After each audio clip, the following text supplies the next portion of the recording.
Ecowas has ordered the deployment of at least 25,000 armed personnel after the Nigeria government has elected 21 new ministers. Ecowas in the recent years have deployed military forces to Ivory Coast, Senegal and Burkina Faso. Ecowas have sent a message to the junta military to return the barracks and hand over power to the democratic people of Niger, telling them their purpose is to fight terrorists in the region. Since coup actually requires losing and risking of lives, the junta military have braced up themselves, knowing very well the international body will be backing Ecowas on their decision to invade Niger. Looking at the invasion of Niger, the Ecowas will need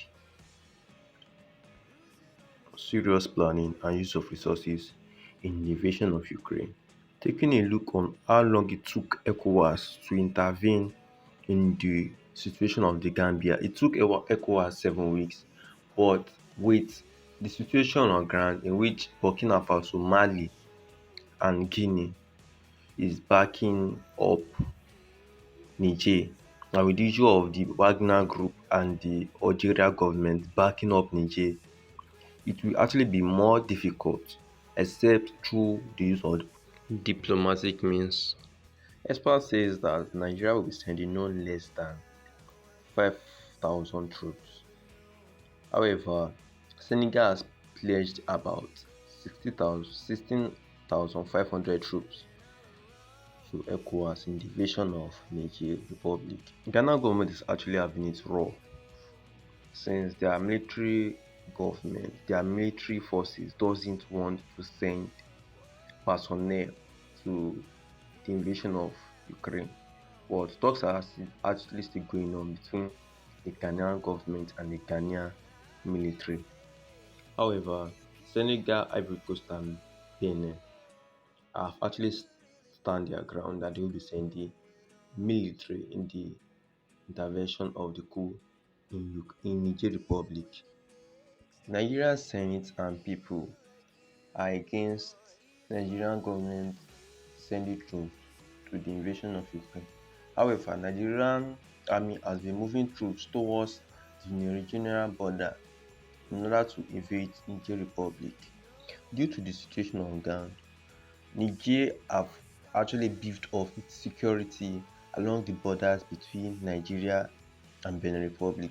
Its youth have also started forming vigilante groups in order to defend their country against any type of invasion, which shows that some people are actually in support of their military government.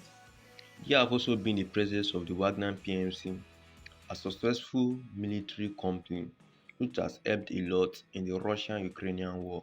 Details about the funding and the hardware which will be used in the invasion of Niger, however, remains unknown to the public. People of Nigeria, especially people from the northern Nigeria, are actually not happy with the decision on the invasion of Niger.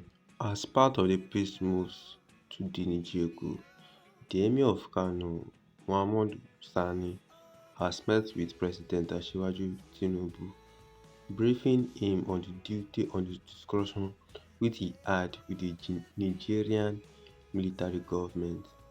He also stated that it's time for diplomacy on both Nigerian and Africa at large, though there have been calls for dialogue, with some stating the ECOWAS government to give the junta government 100 days, saying military intervention isn't an option, saying northern Nigeria have ancestral ties with Niger, which in a nutshell means dialogue before military intervention, that the purpose of democracy shouldn't be truncated. ECOWAS still stands on its decision though that it will take any means or use any means possible for democracy to be restored back to the Niger Republic.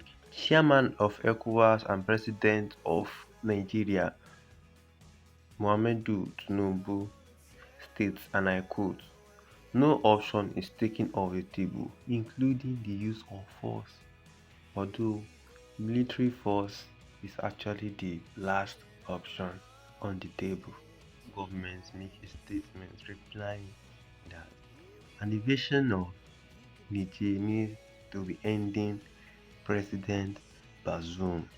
The creation of the standby force originally was due to the increase in terrorism, that's Boko Haram, Al-Qaeda, ISWAP in the region, which was created in December 2022, which which actually will be activated and deployed now.